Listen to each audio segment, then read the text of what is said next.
Hello, everyone. This is Margaret Manning with 60 and Me. This is the place where women over 60 come to be inspired. And today I'm talking with Nancy Parode.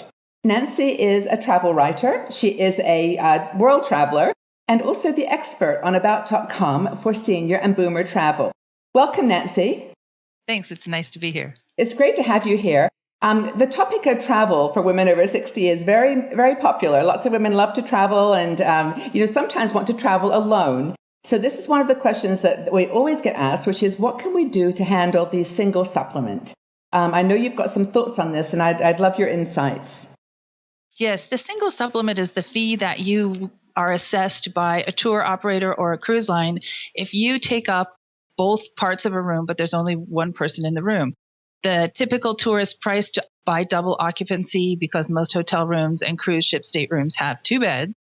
And so you have to pay extra, the single supplement, if you want to travel by yourself. There are some creative ways to get around this. One of the easiest ways truly is to start thinking about a tour that you might want to go on and then find a good travel agent to help you look for times of the year when your tour operator might waive the entire single supplement or at least part of it. And there are several tour companies that actually do this. You can, of course, do this research yourself. Go to the websites of tour companies and look to see what they say about single supplements. But it might be easier to have a travel agent who gets that information from the tour companies all the time to help you do that research so you don't spend a lot of time and effort doing it. I mean, there's also some solo travel companies that actually specialize in solo travel, yes, so they have that insight.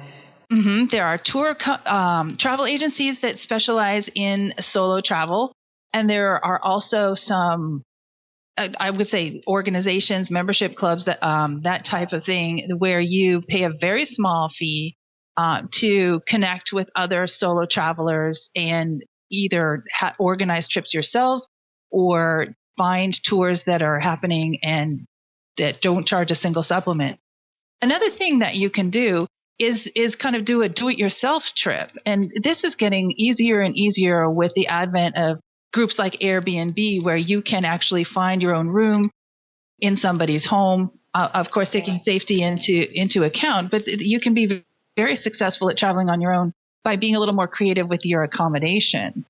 And that way you can maybe rent an apartment or, use Airbnb and stay in someone's home. Maybe rent a car or stay in a place that's close to public transportation and just, get a good map or a travel app for your smartphone and go around and do the things that you want to do on your own without having someone else organize the itinerary for you. So in terms of single supplements too, though, I know some companies also have a roommate matching. So if you're going on a cruise, they'll say, we'll find you someone to take up that other bed. Do you recommend that? A lot of people have success with that. It depends a little bit on your travel style and how much you enjoy meeting new people and spending lots of time with them. On a cruise, there's so much to do. You don't spend that much time in your stateroom. It's a little bit different on an organized tour because you also have to be on a tour bus with the person that you are sharing a room with. Yeah. And you also have to be very honest with the tour operator and with your roommate that you've been matched with. If, for example, you have nighttime breathing issues or other things that might make you a less compatible roommate with them, and hopefully they would be honest with you. But plenty of people do this. The companies would not offer this service if it didn't work, and it saves them money, so everybody comes out a winner. Another thing you can do is try to find your own roommate. One of my readers at About.com had a great idea. She now travels with her teenage granddaughter. And they are having a great time doing that. Yeah. They get, grandmother, granddaughter time. They don't have to pay a single supplement, and they're having some wonderful travel adventures. And that's a great option if you don't have a friend that likes to travel the way you do. Maybe you have a young relative who does. Yeah, no, that is actually a really great idea. So give us some practical, specific companies that are sensitive to this. I know some of the cruise lines now have studio rooms specifically for singles, and that's a trend that probably will continue. Norwegian Cruise Lines, yes, they're the big leaders in solo cruise travel. It's not cheap, but it is very nice. They have one ship already, the Norwegian Epic, that has solo staterooms. They're not huge, but they look to be very comfortable.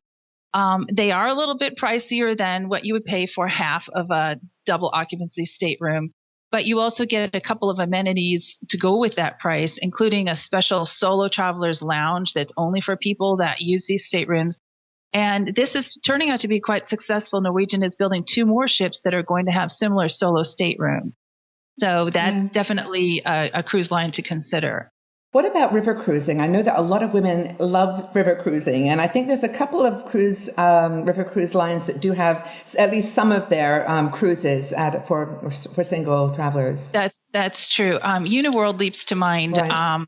As one company that's a very well-established river cruise line. If you're interested in going on a cruise on the great rivers of Europe, that would be a company to look at.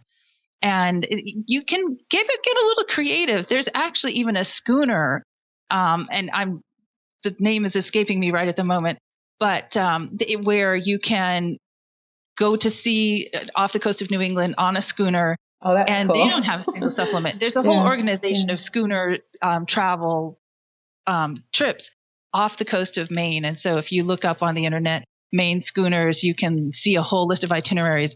I will say there's one downside that I personally would not like on a schooner trip, but this would appeal probably to the more adventurous of us women travelers. And that's that you really want to find out how many showers they have on board. Because this particular schooner has one. So you do have to be prepared to take turns. You might not be able to take a shower exactly when you wanted to. But on the good side of it, you get to learn how to sail the ship, which is a very unique opportunity for those of us who are very adventure-minded. So there's lots of opportunities for single travelers to get around the single supplement, work with a travel agent, join a membership club that offers you, some special singles cruises and tours.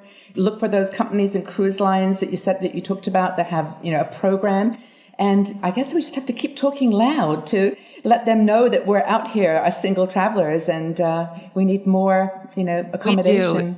I do believe that as our demographic grows and we are getting better at advocating for ourselves, that we'll see more opportunities. But it never hurts to ask. You might just come across a time in a tour company's business cycle where they might need to fill a room. So my suggestion would always be, well, would you consider waiving the single supplement for this trip? And again, maybe with a good travel agent on your side, you might actually get a nice surprise. And you're there to help as well at about.com if anyone needs to ask you specific questions. So, Nancy, thank you so much for joining us. And this is a great information. I appreciate it very much. Thanks.